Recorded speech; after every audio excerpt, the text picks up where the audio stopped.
Olá, meus amigos. Eu sou o pastor Elias Soares e estou passando por aqui para a gravação de mais um vídeo para o nosso canal PR Elias Soares Oficial. No vídeo de hoje iremos tratar de um assunto intrigante, polêmico e que tem sido objeto de muitos debates na televisão, nas rádios, na mídia de um modo geral, e muitos autores apologistas têm ocupado o seu tempo escrevendo a respeito deste assunto.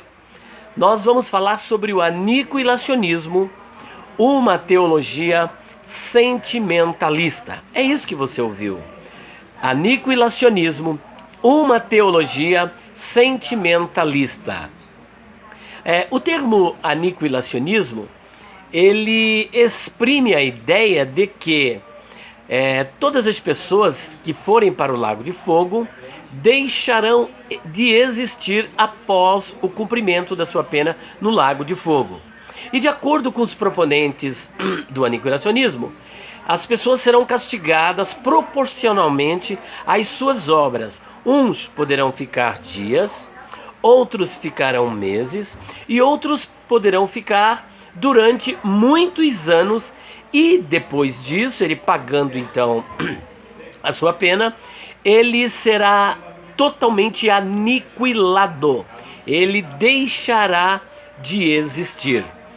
O termo técnico seria tenetopsirrismo, que é a morte da alma, ou a aniquilação da alma, mas mais essencialmente a aniquilação do homem como um todo, corpo, alma e espírito.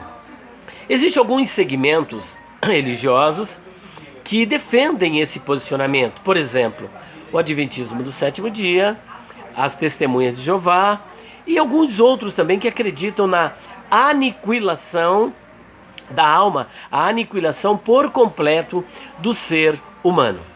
E a argumentação é a mais variada. Só que antes de nós trabalharmos a questão da argumentação dos aniquilacionistas para fundamentar o seu entendimento, a sua tese, eu quero chamar a sua atenção para fazermos a leitura do livro de Mateus, capítulo 25, versículo 46, onde Jesus ele diz justamente o contrário do que preconiza, do que propõem os aniquilacionistas.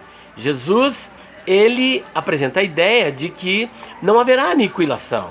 Haverá sim um castigo eterno, um sofrimento para todos sempre no lago de fogo, para aqueles que porventura forem rebeldes à sua palavra e se mantiverem incrédulos até o fim da sua vida sem se arrependerem.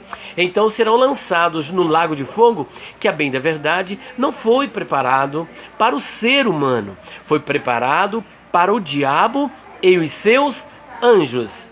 Então não foi para o ser humano. Deus, quando criou o lago de fogo, não tinha o objetivo de punir o homem, mas de punir o diabo e seus anjos. Bom, vamos então para esse texto que está em Mateus 25, 46. Assim está escrito, irão estes aqui são os ímpios, para o tormento eterno. A expressão grega é kolassin aionion. Mas os justos para a vida eterna. Os ímpios para o tormento eterno. E os justos para a vida eterna. Ímpios para o tormento eterno, mas os justos para a vida eterna. Perceba que a palavra eterno e eterna é uma mesma etimologia, é uma mesma palavra, é o mesmo adjetivo. O adjetivo que qualifica o substantivo tormento, kolassin, é o mesmo que qualifica o substantivo zoen, vida. Logo, por exemplo, se o tormento aqui não é eterno, segue-se, portanto, que a vida também não é eterna. Porque tanto o tormento quanto a vida têm a origem em Deus. Porque é Deus que vai impor o tormento. Então, esse tormento não é criado pelo diabo, ele não aparece do nada. É Deus que impõe esse castigo de tormento. E da mesma sorte, a vida tem a origem em Deus, essa vida é eterna. Portanto, tanto a vida quanto o tormento têm origem em Deus. No caso do tormento, para os ímpios, para castigá-los. E no caso da vida eterna, para uma bem-aventurança dos justos. Bom, então veja que esse tormento, conforme nós já dissemos, em Mateus 25, 41, que é no mesmo capítulo, está escrito assim, olha: então dirá também aos que estiverem à sua esquerda: apartai-vos de mim, malditos, para o fogo eterno, de novo, preparado para o diabo e seus anjos. Portanto, foi preparado para o diabo e seus anjos. Mas visto que essas pessoas seguiram a orientação do diabo e andaram, e muitos andarão segundo a sua senda, segundo as suas pisadas, as pisadas de Satanás, eu digo, portanto, terão o mesmo destino, o fogo eterno. Então veja que nós temos aqui, olha, fogo eterno, no capítulo 25, 41, temos tormento eterno, capítulo 25, 46, e vida eterna, também no versículo de número 46. Portanto, aqui, Jesus não dá margem para a defesa do aniquilacionismo, mas sim para a continuidade no castigo. E isso é corroborado por 2 de Pedro, capítulo 2, versículo de número 9. 2 de Pedro 2,9 diz o seguinte, olha: assim sabe o Senhor livrar da tentação os piedosos e reservar os injustos para o dia do juízo. E reservar sob castigo os injustos para o dia do juízo. Então ele reserva sob castigo. Ele livra da tentação os piedosos, mas reserva sob castigo. A palavra que aparece ali é coladizômenos. Coladizômenos. Nós temos aqui um verbo que exprime a ideia de continuidade no castigo.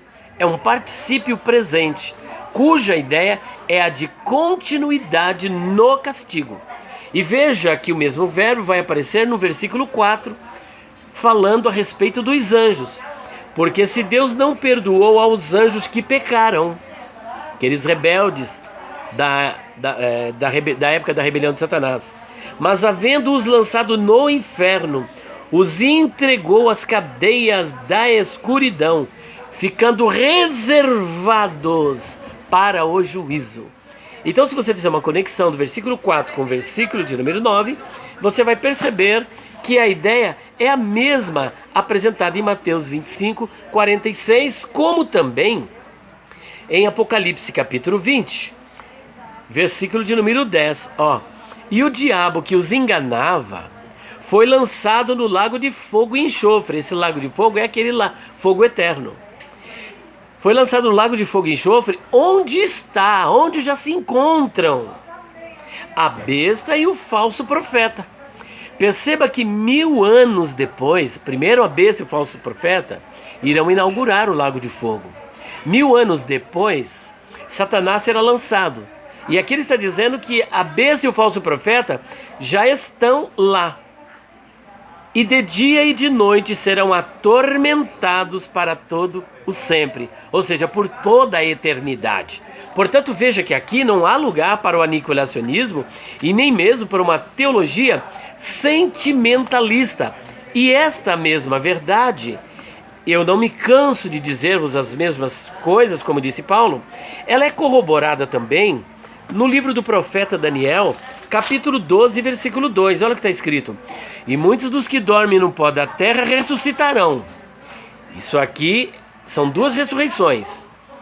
Uns para a vida eterna, por ocasião da volta do Senhor Jesus, e outros para a vergonha e desprezo eterno, que é depois do milênio, que é conhecida como a segunda morte.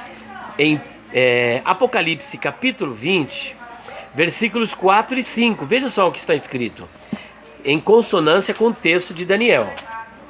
Olha só: e vi tronos, e assentaram-se sobre eles aqueles a quem foi dado o poder de julgar. E vi as almas daqueles que foram degolados pelo testemunho de Jesus e pela palavra de Deus, e que não adoraram a besta nem a sua imagem, e não receberam o sinal na testa nem na mão, e viveram e reinaram com Cristo durante 1000 anos. Olha o 5. Mas os outros mortos não reviveram, até que os 1000 anos se acabaram. Esta é a primeira ressurreição. Então, bem-aventurado e santo aquele que tem parte na primeira ressurreição. Sobre esses não tem poder a segunda morte, mas serão sacerdotes de Deus e de Cristo e reinarão com ele 1000 anos. E acabando-se os 1000 anos, Satanás será solto da sua prisão, porque ele será preso por 1000 anos. Então percebam que Daniel 12:2 está linkado com Apocalipse 24 e 5, e também com outras passagens. E Apocalipse capítulo 20, versículo 10, está linkado com Mateus capítulo 25, 46, e também com Daniel 12, versículo 2. Portanto, não existe aqui a ideia de aniquilacionismo, existe a ideia de castigo eterno, de continuidade no castigo, até porque ele é eterno, porque o pecado que essas pessoas cometeram até o fim de suas vidas foi contra um Deus eterno. E por que não há lugar para o aniquilacionismo? Não há lugar, porque esse Deus, em primeiro, ele é eterno, e segundo, ele é atemporal. Não haverá essa questão de cronologia, de tempo determinado. E é isso que nós vamos agora trabalhar, fazendo toda essa introdução, para que você tenha uma ideia da doutrina bíblica, do que a Bíblia defende acerca do castigo dos ímpios. Ele será eterno, e não será eterno, como eles dizem, nas suas consequências, não. Será eterno na sua duração. Durará para toda a eternidade, não é consequências eternas, mas sim duração eterna. Não tem mais cronologia, porque lá não tem tempo, porque Deus vive num eterno agora. E o pecado que essas pessoas praticaram foi contra esse Deus eterno. Portanto, não haverá contagem de tempo para alguém dizer que Deus está sendo injusto. Então, com base nisso, vamos trabalhar esse tema: aniquilacionismo, uma teologia sentimentalista. O primeiro argumento que oferecem é o seguinte: que Deus é amor. E não seria justo ele deixar uma pessoa que pecou durante 70 anos sofrendo, sendo atormentada anos e anos, por milhares e milhares, por toda a eternidade. Ora, Deus é amor, mas Deus também é justiça. Porque quando você faz uma teologia com base no sentimento, no amor de Deus apenas, você está tirando um atributo incomunicável de Deus, que é um atributo de Deus, que é a sua justiça. Deus é amor, mas ele aplica a justiça, e aquele pecado receberá a justa justiça, o justo juízo. E quem diz o tempo que o ímpio deve ficar no tormento, quanto tempo deve durar o castigo, é Deus, não somos nós. É ele que determina, é ele que estabelece. Porque perceba bem, se seria injusto então um Deus de amor deixar o ímpio sofrendo eternamente, será que seria justo, por exemplo, aquele ex-ladrão da cruz chamado Dimas, nos últimos minutos da sua vida, clamar por misericórdia e Jesus dar a vida eterna para ele? Pecou a vida inteira, no último minuto da vida recebe vida eterna. Também não seria injusto? Mas os aniquilacionistas não acreditam que isso é injusto. Acreditam que isso é justo por conta da fé. Da mesma sorte, o tormento eterno não é injusto. É justo por causa da incredulidade. Porque permaneceram na sua vida de incredulidade. Portanto, esse é o salário que eles recebem pela incredulidade. Portanto, esse argumento sentimentalista, ele não tem lugar aqui no texto bíblico. Segundo ponto, o castigo será proporcional às suas obras.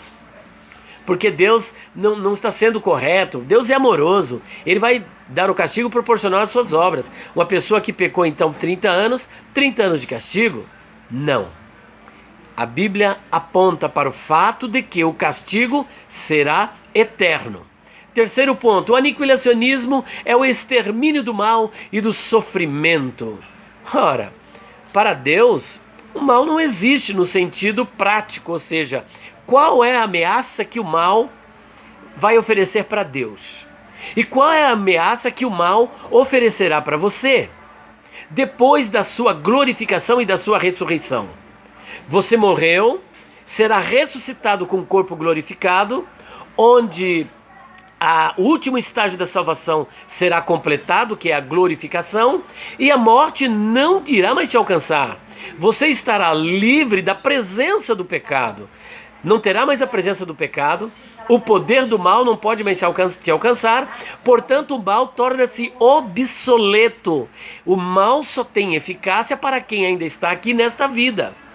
Ele sim, ele ainda vai causar muitos danos para quem está vivendo aqui nesta vida. Mas na outra vida, mesmo para você que não é Deus, que não é anjo, o mal já não te alcança. O mal não tem poder. Acabou o poder do mal, então ele já está, de certa forma, subjugado, aniquilado, não no sentido de ter desaparecido, mas subjugado, totalmente vencido. Então perceba que a vida é eterna e o castigo é eterno. E o mal, da mesma sorte, ele será subjugado, porque não oferecerá mais nenhuma ameaça para você. E a questão do sofrimento, para você, também não haverá sofrimento. Haverá sofrimento como castigo para aqueles que vivem à margem da palavra de Deus na incredulidade. E mais um ponto queremos abordar, e o último. Já imaginou uma mãe vendo o seu filho lá no inferno, sofrendo, e ela lá no céu, sabendo que seu filho está no inferno? Bom, primeiro ponto. Ninguém terá acesso ao inferno lá do céu, ficar olhando o que está acontecendo lá no inferno. E por outro lado, as mães, os pais, lá na vida eterna, não haverá mais relacionamento. Somos a família de Deus. Quando abordaram Jesus e disseram, seu pai e a sua mãe te procuram, qual foi a sua resposta? Quem é meu pai? Quem é minha mãe? Senão todo aquele que faz a vontade do meu pai que está nos céus. Portanto, esses laços familiares, eles acabam. Somos a família de Deus. Esse tipo de sentimentalismo, ele não terá mais significado. E a mãe também, mesmo que tivesse, saberá que os que foram para o lago de fogo foram por conta da justiça de Deus. Será que eles vão duvidar da justiça de Deus, mesmo estando no estágio de perfeição, de glorificação, conhecendo toda a justiça de Deus, ainda vão imaginar que Deus está sendo injusto? Nem mesmo os aniquilacionistas, principalmente os que defendem o juízo investigativo, que defendem que os justos terão acesso aos livros, ainda que eu não encontrei isso, que eles terão acesso aos livros para saberem que Deus praticou a justiça ao não levar aqueles para o céu, e também praticou a justiça ao levarem os salvos ou melhor, a não levarem para o céu e ao mesmo tempo não permitir que os justos vão para o inferno. Então veja que eles mesmos depõem contra essa argumentação, porque diz que nós teremos acesso aos livros para sabermos que Deus foi justo ao não levar aqueles que foram para o lago de fogo para o céu, porque eles mereceram. E também justo ao nos levar para o céu, ao saber que nós, por conta da fé e do sacrifício de Cristo, não merecemos o inferno. Então veja que essa mãe terá toda a consciência, não com base nisso, mas com base na perfeição, na glorificação, na nova realidade que estará vivendo com Deus. Ela saberá que Deus aplicou a justiça, que não há injustiça da parte de Deus. Deus é amor, mas Deus também é justiça. Os que foram para o lago de fogo foram porque mereceram. Portanto, esse sentimentalismo não vai fazer parte, e lá não deixará de ser alegria para ser tormento, e nem deixará de ser céu para ser inferno. Continuará sendo céu, lugar de delícia, lugar de bem-aventurança, porque haverá justiça, haverá paz e alegria no Espírito Santo, e gozo no Espírito Santo. Portanto, os que forem para o céu jamais perderão essa alegria, esse gozo. O próprio Senhor Jesus, senão Jesus estaria sendo mentiroso. Olha o que ele diz aqui em João, no Evangelho segundo João, capítulo de número 16, para nós fecharmos agora.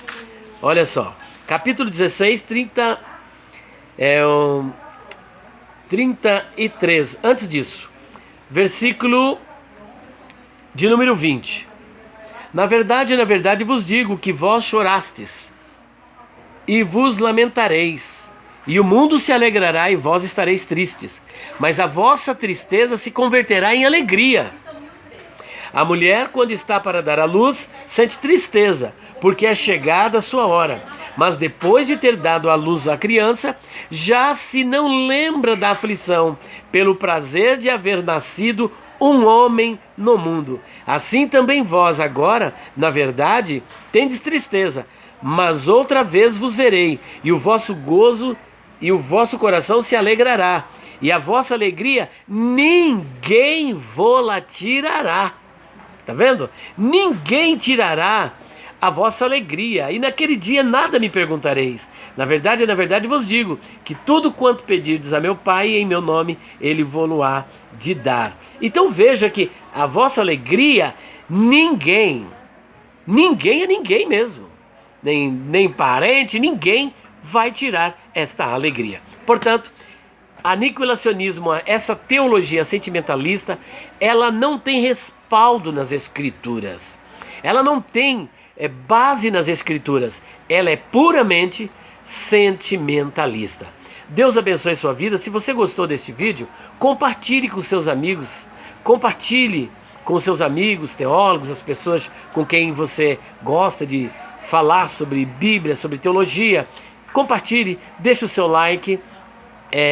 Ative as notificações, visite a nossa loja virtual www.livrariadopastorelias.com.br. Se você quiser adquirir esses livros que você está vendo atrás, perguntas difíceis de responder, é só você ligar 0 operadora 11 94901 6633, 0 operadora 11 94626 3000.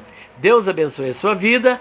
Pode chegar aqui na nossa livraria. Estou falando aqui diretamente da livraria do Pastor Elias, Rua Conde de Sarzedas, número 160, loja 27, no bairro da Liberdade. Estamos aqui, graças a Deus, todos os dias, de segunda a sábado, para atender você. Deus os abençoe, em nome do Senhor Jesus, e até o próximo vídeo, querendo Deus.